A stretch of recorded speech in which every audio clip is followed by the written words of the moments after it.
গত 2 বছর আগে তুমিও হয়তো এমনটা চিন্তা করেছিলে যে অনেক হয়েছে, অনেক আড্ডা দিয়েছি, অনেক সময় নষ্ট করেছি, এবার 2022-এ ভালো কিছু করব করে আবার সেই বন্ধুবান্ধবের সাথে আড্ডা, ঘুরতে যাওয়া, কলেজ ফাঁকি, পরিবারকে ফাঁকি দেওয়া, সোশ্যাল মিডিয়া, টিকটকের খপ্পরে পড়ে তোমার সেই 2022 সালটার 12টা বেজে গেল। আর এভাবে করতে করতে এখন 2024। আমি জানি না 2023-এ তুমি কতটুকু এগিয়ে গিয়েছো, কতটুকু সফলতা অর্জন করতে পেরেছো। তবে আমি এটা বলতে পারি, তুমি যদি সেই আগের মধ্যেই থেকে যাও তাহলে তুমি সফল হতে পারো আর না পারো, সফলতার সাথে ঠিকই তোমার 2023 সালটাও নষ্ট করেছো। আর যদি আমার এই বলাটা ভুল হয়, মানে যদি তুমি কিছু অর্জন করে থাকো, তাহলে you are the real man. আচ্ছা, একটাবার একটু ভাবো তো, আজ থেকে 10 বছর পর যখন তোমার কোনো ঘনিষ্ঠ বন্ধু, তোমার এলাকার কোনো ফ্রেন্ড অথবা তোমার কোনো কলেজমেট, একটু চিন্তা করো তো, আজ থেকে 10 বছর পর হঠাৎ একদিন তার সাথে তোমার দেখা, যে দামি কোনো বাইক থেকে অথবা দামি কোনো গাড়ি থেকে নেমেছে, যার চলাফেরা, কথা বলার স্টাইল তোমার থেকেও অনেক উপরের লেভেলের, যিনি হয়তো বড় কোনো কোম্পানির উচ্চপদস্থ কর্মকর্তা অথবা ডাক্তার কিংবা ইঞ্জিনিয়ার হয়ে তোমার সামনে কথা বলছে। আরে বন্ধু, কেমন আছিস, অনেক বছর পর দেখা। তার বিপরীতে তোমার পরনে নর্মাল কোনো শার্ট প্যান্ট, তুমি কোনো রকম একটা জব করো, তোমার চেহারার হাল কোনো কিছু আর ঠিক নেই। হয়তো একসময় যে বন্ধুর সামনে তুমি নির্দ্বিধায় ধূমপান করতে, আজ সেই বন্ধুকে দেখে, আজ সেই বন্ধুর গেট আপ দেখে তোমার হাতে থাকা সিগারেটটা লুকিয়ে ফেলে দিতে চাচ্ছ। একটাবার একটু চোখ বুজে ভাবো তো সেই মুহূর্তটার কথা, তখন কেমন লাগবে তোমার, নিজেকে কতটা ছোট মনে হবে নিজের কাছে। একটা দীর্ঘশ্বাস ছেড়ে মনে মনে হয়তো এটাই ভাববে, আহ জীবন, কি ছেলে কি হয়ে গেল, আর আমার শালার রাশিটাই খারাপ, কিছুই করতে পারলাম না জীবনে। আফসোস আর আফসোস হবে, তাই না? হ্যাঁ, আফসোস হওয়ারই কথা, লজ্জা পাওয়ারই কথা। আর এই লজ্জা পাওয়াটার দরকারও আছে, কারণ সেই ছেলেটা যখন তার সময়টাকে ভালো কাজে, নিজের ক্যারিয়ার গড়ার পেছনে ব্যয় করত, হয়তো তুমি তখন বন্ধুদেরকে নিয়ে চায়ের দোকানে আড্ডা দিতে। ওই ছেলেটা যখন নিজের লাইফটাকে সুন্দর করার জন্য দিনরাত পড়াশোনা করত, ফ্যামিলির কথা ভাবতো, কঠোর পরিশ্রম করত, ঠিক সেই সময়টায় তুমি হয়তো গার্লফ্রেন্ডকে নিয়ে ঘুরে বেড়াচ্ছ, পড়াশোনার ফ্যামিলিকে ফাঁকি দিচ্ছ, সোশ্যাল মিডিয়ায় ডুবে আর টিকটকে ভাইরাল হওয়ার জন্য ব্যস্ত। তাহলে তুমি বলো যে ভবিষ্যতে ওই ছেলেটার সফল না হয়ে কি তুমি সফল হবে? ওই ছেলেটার ভবিষ্যৎ সুন্দর না হয়ে কি তোমার হবে? দামি গাড়ি, দামি বাড়ি, এসব তো ওরই প্রাপ্য।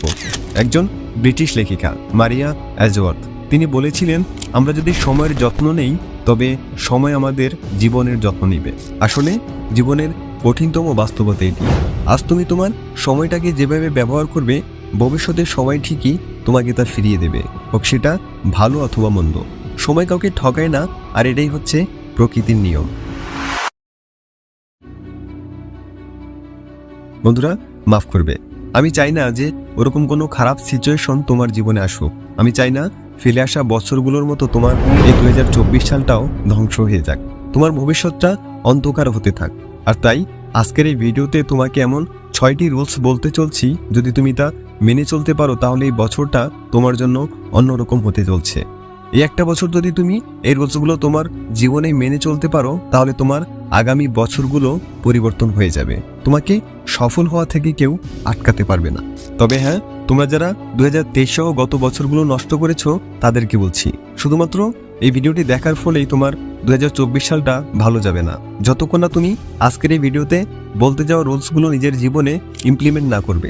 শুধু একটা কেন, এরকম 1000টা ভিডিও দেখলেও কাজ হবে না। বাট যদি তুমি এটা ভালোভাবে মেনে চলতে পারো, তাহলে এই একটা ভিডিওই তোমার জন্য যথেষ্ট। আর হ্যাঁ, শুধু আবেগের বসে 1 মাস ফলো করলে হবে না, তোমাকে 12 মাসই ফলো করতে হবে। তাহলে চলো জেনে নেওয়া যাক সেই রুলসগুলো কি, যার মাধ্যমে তুমি ওইসব জিনিস অর্জন করতে পারবে যা তুমি পেতে চাও। আর যদি তুমি সত্যিই চাও যে এবার সময় এসেছে ঘুরে দাঁড়ানোর, এবার সময় এসেছে জীবনে কিছু একটা করার, তাহলে এই ভিডিওর কমেন্টে অবশ্যই লিখে যাবে, yes I can do it. তাহলে চলো শুরু করা যাক।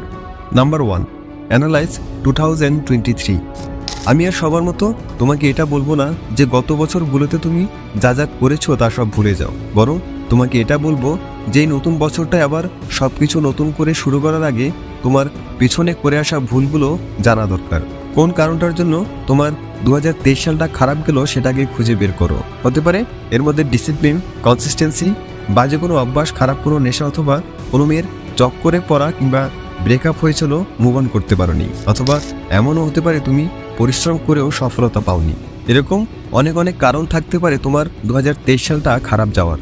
আর এজন্য তোমাকে যে জিনিসটা করতে হবে তা হলো এই সকল ঘটনা মানে সেই জানুয়ারি থেকে ডিসেম্বর পর্যন্ত যা যা তুমি করে এসেছো তা সব একটা খাতায় লিখো।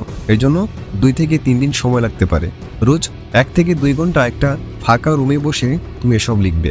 সব লেখার পর এবার নিজেকে একটা প্রশ্ন করো যে এই 12 মাস তুমি কি কি করেছিলে যার জন্য তোমার কাছে এটা মনে হচ্ছে যে তোমার 2023 সালটা নষ্ট হয়েছে। আশা করি এর উত্তরটা তুমি সাথে সাথে পেয়ে যাবে। এখন আমার আর তোমাকে এতটা বুঝিয়ে বলতে হবে না যে তোমার কোনটা করা উচিত আর কোনটা থেকে দূরে থাকা উচিত। এই লিস্টটা তোমার হাতেই আছে। বন্ধুরা, একটা কথা মনে রেখো, এই পৃথিবীতে 3 ধরনের মানুষ আছে। প্রথমত, যে অন্যের ভুল থেকে শিক্ষা নেয় তাকে বলা হয় মহান। দ্বিতীয়ত, যে নিজের ভুল থেকে শিখে তাকে বলা হয় বুদ্ধিমান। আর তৃতীয়ত, যে নিজের ভুল থেকেও কিছু শিখে না তাকে বলা হয় সবথেকে বড় বোকা। Number 2, think negative. শুনে হয়তো অবাক হয়ে গেলে যে ভাই কি বললো, নেগেটিভ চিন্তা করব? হ্যাঁ, ঠিকই শুনেছো। তুমি অনেক ভিডিওতে এমন দেখেছো যেখানে বলা হয় থিঙ্ক পজিটিভ হতে হবে, মানে তোমাকে ইতিবাচক চিন্তা করতে হবে। এমনকি আমার ভিডিওতে আমি বলেছিলাম, বাট এবার একটু উল্টোটা। কারণ নেগেটিভ থিঙ্কের মধ্যেও আলাদা আলাদা শক্তি থাকে, আর যাকে বলা হয় ভয়ের শক্তি। এই পৃথিবীতে 99% মানুষ ভয়কে সাথে নিয়ে কাজ করে। যেমন ধরো, একজন ব্যবসায়ী সেভাবে ব্যবসায় লস হলে কি হবে, যে চাকরিজীবী সেভাবে চাকরিটা চলে গেলে কি হবে, আর যে একজন স্টুডেন্ট সেভাবে পরীক্ষায় ফেল করলে কি হবে। আর ঠিক এই ভয়টাই তোমাকে নিজেকেও দেখাতে হবে। তাই কিছুক্ষণের জন্য একটু একা হয়ে যাও, অন্ধকার কোনো রুমও বেছে নিতে পারো। তারপর তুমি যে লিখেছো সেগুলোকে ভিজুয়ালাইজ করো, আর একটু চিন্তা করো যে 2023-এ তুমি যে ভুলগুলো করেছিলে 2024 শেষেও যদি সেম একই ভুল আবারও করো, তাহলে এই বছরটার শেষে তোমার ফলাফল কি হবে, তুমি কতটুকু পিছনে পড়ে যাবে। যদি তুমি একজন স্টুডেন্ট হও তাহলে এক্সামে ফেল করবে, একটা বছর পিছিয়ে যাবে, তোমার বন্ধুরা তোমার থেকে এক ধাপ এগিয়ে যাবে। আর যদি তুমি কোনো জব করো তাহলে হয়তো 12 কি 15,000 টাকা পাবে, খাবে, ঘুমাবে, আর শেষে মারা যাবে। নিজের সব ইচ্ছাকে মেরে ফেলতে হবে, নিজের পরিবারকে হেল্প করতে পারবে না, তোমাকে আর অনেক বিপদের মুখোমুখি হতে হবে। এরকম যত নেগেটিভ চিন্তা তুমি করতে পারবে করো, এতে তোমার নিজের ভেতর একটা ভয় কাজ করবে, আর যার কারণে তুমি দ্বিতীয়বার পুনরায় সেই ভুলটি করার থেকে বিরত থাকবে। Number 3, become ghost for 1 year। এখন 1 বছরের জন্য গোস্ট হয়ে যাও, মানে নিখোঁজ হয়ে যাও। যদি অনেক বেশি জরুরি না হয় তাহলে বিয়েতে যাওয়া, পার্টিতে যাওয়া, বন্ধু বান্ধবের সাথে ঘোরাঘুরি এসব বন্ধ করে দাও। যদি এটা তোমার কাছে বেশি মনে হয় তাহলে জানুয়ারি মাসের 1 তারিখের কথা ভাবো, আর আজকের এই দিনটার কথা চিন্তা করো। সামান্য এই কটা দিন কিভাবে চলে গেছে তুমি বুঝতে পারোনি, ঠিক এভাবেই 2023 সালটা চলে গেছে, তোমার খেয়ালও ছিল না। এখন পর্যন্ত তোমার সময়টা তুমি সবাইকে দিয়ে দিয়েছো, যেমন বন্ধুবান্ধব, গার্লফ্রেন্ড, পরিবারের লোকজনকে। বাট এই 2024 সালটা তোমাকে নিজেকে দিতে হবে। যা কিছুই হয়ে যাক, তোমার গোল তোমাকে অ্যাচিভ করতেই হবে। নিজের উপরে বিশ্বাস রাখো, নিজেকে বলো যে যা কিছুই হয়ে যাক, আমার কাজ, আমার লক্ষ্য, আমার টার্গেটে আমাকে পৌঁছাতেই হবে। আর এর জন্য যদি দিনরাত পরিশ্রম লাগে, যদি সব ছেড়ে একা থাকতে হয়, যদি রুমের ভিতরে আবদ্ধ থাকতে হয়, তাহলে ডাজেন্ট ম্যাটার, তোমাকে তোমার কাজ করতে হবে, তো করতেই হবে। এই 1 বছর যতদূর পারো ফোন ব্যবহার কম করো, জরুরি কোনো প্রয়োজন ছাড়া ফোন হাতে নিও না। সোশ্যাল মিডিয়ার পেছনে আজে বাজে ভিডিও দেখে যে সময়টা নষ্ট করবে, ওটা হচ্ছে সস্তা জিনিস, আর ওই সস্তা জিনিসটাকে মেরে ফেলো, তবেই তোমার দামি ইচ্ছাগুলো পূরণ হবে। এই 1 বছর নিজের সকল কার্যকর্মের উপর নজর রাখো, কতটুকু করেছো, কতটুকু করতে হবে, কতটুকু বাকি আছে, আর কোনটা ভুল করছো, এই সব কিছু। Number 4, make a project for 2024। টাকা ইনকাম করতে হবে। ভাই কিভাবে টাকা ইনকাম করব, ভাই কিভাবে ধনী হতে পারবো, এরকম অনেক অনেক কমেন্ট তোমরা ভিডিওর নিচে করে থাকো, ইভেন আমার ভিডিওর নিচেও করো। আচ্ছা, আমাকে একটা কথা বলো তো, তুমি যে টাকা ইনকাম করতে চাও, তুমি যে ধনী হতে চাও, এর জন্য কি কি দক্ষতা তুমি অর্জন করেছো, নিজেকে কতটুকু এস্টাবলিশ করতে পেরেছো, কি কি স্কিল তোমার শেখা আছে। আসলে ধনী কেউ এমনি এমনি হয় না, এর জন্য পরিশ্রম করতে হয়, নিজের লক্ষ্যের পেছনে সময় দিতে হয়। আর তাই নিজের একটা গোল সেট করো, অথবা কলেজে তুমি যেভাবে প্রজেক্ট বানাতে, ঠিক ওরকমই তোমার জীবনের লক্ষ্য নিয়ে একটা প্রজেক্ট তৈরি করো। তুমি যা হতে চাও তাকে একটি প্রজেক্ট মনে করো এবং একটু একটু করে সেটা কমপ্লিট করতে থাকো। আগামী এক সপ্তাহে, এক মাসে, এক বছরে তুমি কি কি করতে চাও সেটার প্ল্যান এখন থেকেই একটা ডায়েরি অথবা কোনো খাতায় লেখা শুরু করে দাও। তোমার উদ্দেশ্য এটা হতে হবে যেই এক বছরের মধ্যে তোমাকে তোমার এই পুরো প্রজেক্টটা কমপ্লিট করতে হবে। প্রজেক্ট আসলে এই জন্যই বলছি কারণ এটাতে আলাদা একটা ফিল আসে। ছোটবেলা থেকেই এটা আমরা করে আসছি আর এটা আমরা সিরিয়াসলিও নিয়ে থাকি। Number 5, don't break momentum. মানুষ ফকির থেকে ধনী হয় কিছু ভালো অভ্যাসের কারণে, আবার ধনী থেকে ফকিরও হয়ে যায় কিছু খারাপ অভ্যাসের কারণে। পজিটিভ মোমেন্টামগুলো নিজের ভেতরে সবসময় ধরে রাখো। একটা উইনিং রুটিন বানাতে পারো, রাতে আর্লি ঘুমানোর এবং সকালে আর্লি ওঠার, এক্সারসাইজ করা, বই পড়া, এসব যাই করো তা তোমার সেই রুটিন মতো ঠিক সময়ে করো। আর 1 থেকে 2 মাস যখন তুমি কন্টিনিউ এই প্রসেসটা ফলো করবে তখন এটা তোমার মাইন্ডে সেভ হয়ে যাবে। আর এক সময় দেখবে তোমার আর সেই রুটিন ফলো করতে হবে না। তোমার ব্রেন নিজে থেকে সেই কাজটি করার জন্য তোমাকে বাধ্য করাবে। তোমাকে কাজটি করার জন্য নিজেকে আর ফোর্স করতে হবে না। আর নেগেটিভ মোমেন্টাম তোমাকে সবসময় খারাপ কাজ করার জন্যই ফোর্স করে। যেমন রাতে যদি তুমি দেরি করে ঘুমাও আর যদি তোমার হাতে ফোন থাকে তখন তোমাকে ফোর্স করবে খারাপ কোনো ভিডিও দেখতে। আর সকালে যদি তুমি দেরি করে ওঠো তাহলে তুমি দেরি করে উঠবে। তাই তোমার অভ্যাসগুলো যদি ভালো হয় তাহলে একসময় গিয়ে দেখবে এর খুব একটা ভালো প্রভাব তোমার জীবনে পড়বে। পজিটিভ মোমেন্টামে তোমার জীবন একেবারে মাখনের মতো চলে যতক্ষণ না তুমি এটাকে ব্রেক করো। Number 6, don't ignore exercise and meditation.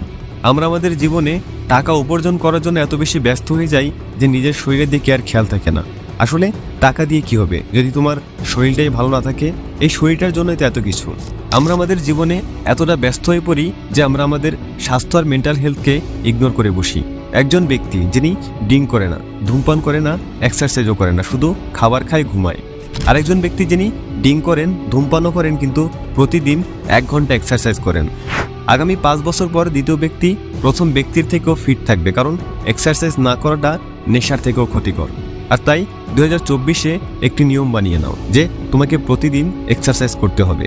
কারণ এক্সারসাইজ শুধু তোমার শরীরকে নয় বরং তোমার মেন্টাল হেলথকেও মজবুত করে, তোমাকে একজন ম্যাচিউর মানুষ বানাতে সাহায্য করে। মানুষের জীবনে কঠিন পরিস্থিতি আসলে মানুষ ঘাবড়ে যায়, কান্না শুরু করে, অনেক সময় নিজের জীবনটাকেও শেষ করে দিতে চায়। ওরকম সিচুয়েশনে তুমি নিজেকে শান্ত রেখে সেই সমস্যার সমাধান করার চেষ্টা করবে।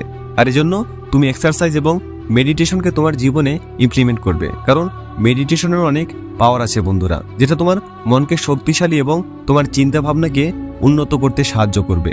এখন সবথেকে ইম্পর্টেন্ট বিষয় হলো এই ভিডিওটি দেখার পর তুমি যদি এই 6টি রুলসকে নিজের জীবনে ইমপ্লিমেন্ট না করো তাহলে দুঃখের বিষয় হলো তোমার 2024 সালটাও সেই আগের মতোই বরবাদ হয়ে যাবে। তুমি যতই সেলফ ডেভেলপমেন্ট বুক আর মোটিভেশনাল ভিডিও দেখো না কেন, যদি সেগুলো তুমি ফলো না করো তাহলে তুমি যেমন আছো তেমনই থেকে যাবে। আর তাই তোমাকে বলবো একটা খাতায় এই 6টি রুলস লিখে নাও এবং 2024-কে নতুনভাবে তৈরি করতে লেগে যাও। আশা করি আগামী 1 বছর পর তোমার জীবনের অনেক পরিবর্তন তুমি লক্ষ্য করতে পারবে এবং নিজের বেস্ট ভার্সনটা তুমি ফিল করতে পারবে। তো বন্ধুরা, ভিডিওটি ভালো লাগলে নগর বায়োস্কোপ চ্যানেলটি সাবস্ক্রাইব করে আমাদের পাশে থাকার জন্য অনুরোধ করছি। Thanks for watching.